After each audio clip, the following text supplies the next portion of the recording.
সালামু আলাইকুম রহমতুল্লাহ বরকাত। আজ 17 ফেব্রুয়ারি 2025 ইংরেজি, 26 ইংরেজি সরি। এখন তো রাত 4:03।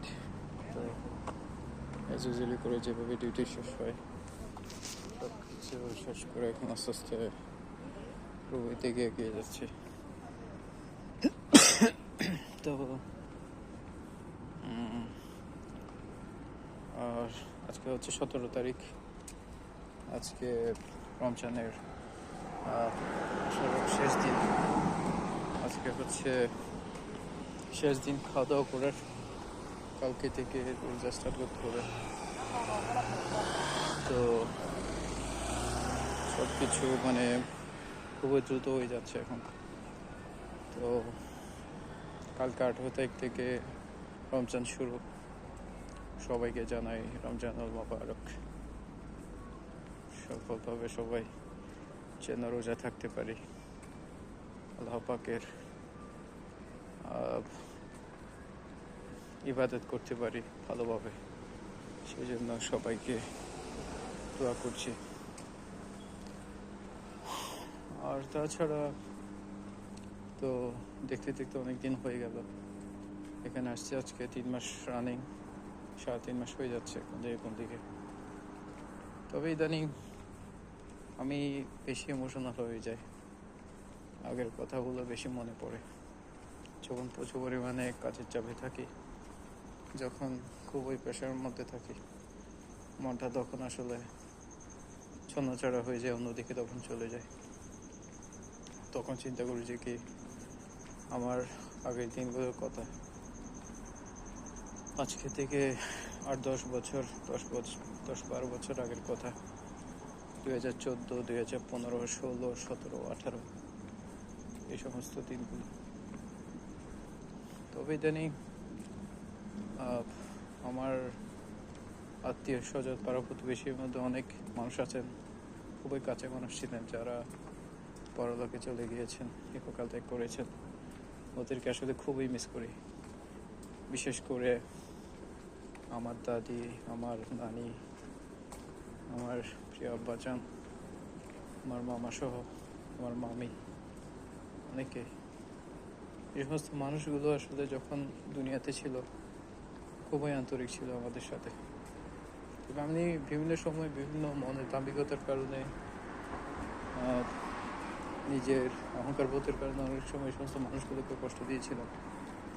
তো আসলে এখন মানুষগুলো দুনিয়া থেকে চলে গিয়েছে, বিদায় হয়ে গিয়েছে। এখন খুবই মিস করি মানুষগুলোকে। ইচ্ছা করেছে কি মানুষগুলোর সাথে কথা বলি, ওদের করে ওদের কাছে যাই, গিয়ে জিজ্ঞেস করি কেমন আছেন, ভালো আছেন, ইত্যাদি ইত্যাদি। বিশেষ করে আমার একজন খুবই কাছের মানুষ, আমি ওনার নামটা নিতে চাচ্ছি না, তবে খুবই কাছের মানুষ আমার মনের মধ্যেই থাকুক। মানুষটাকে শেষবারের মতো আমরা মা বলেছিলেন দেখতে যাওয়ার জন্য, কিন্তু আমি আমার মার কথা বার্তা দিইনি, আমি মানুষটাকে দেখতে যাইনি। মানুষটা তার কয়েকদিন পরেই মারা গিয়েছে। তবে মানুষটা বুঝতে পেরেছিলেন আমি ওনাকে দেখতে যাইনি, উনি মনের মতো কষ্ট নিয়ে মারা গিয়েছিলেন। সেটা আজকে আমিও বলতে আসলে খুবই আমার লজ্জাবোধ করছে। মানুষ, আমি এত বড়, কিভাবে আসলে এরকম এত বড় অহংকার বুদ্ধি আমি চলাফেরা করতাম তখন। জিনিসগুলো আসলে চিন্তা করলেই গা শিউরে। মানুষ এরকম কেমনে হয়ে থাকে, কেমনে হয়। তো জিনিসটা আমি সত্যিই করেছি।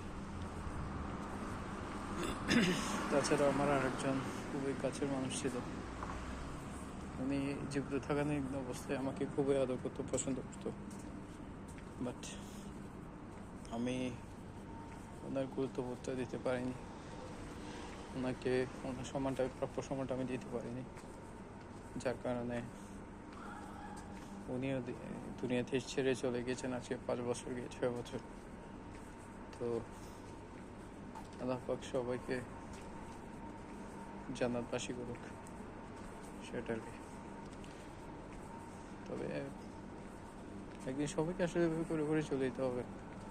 আমার আশেপাশে মানুষ একসময় অনেক অনেক ছিল, বড় হওয়ার পর অনেককে দেখেছি বৃদ্ধ অবস্থায়, কিন্তু সবাই আজকে যেতে যেতে মানুষ এখন আশেপাশে অনেক কমে গিয়েছে পরিচিত মানুষের মধ্যে। তো আমরা আসলে ধীরে ধীরে ওই যে ইয়েটা আছে ওটার দিকে আমরাও এগিয়ে যাচ্ছি। বেশি দিন তবে নাই, বয়সটা মানে খুবই দ্রুত চলে যাচ্ছে। দিন আসছে রাত চলে যাচ্ছে, রাত আসছে দিন চলে যাচ্ছে, এরকম অবস্থা।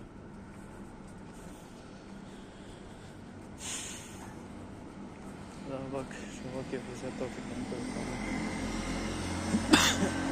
একটু বিশেষ কিছু বলা নেই, এটাই ছিল আজকে আমার ছোটোর একটা আপডেট। ভালো লাগছে না সেটা কথা বলে শেয়ার করা। ঠিক আছে তাহলে।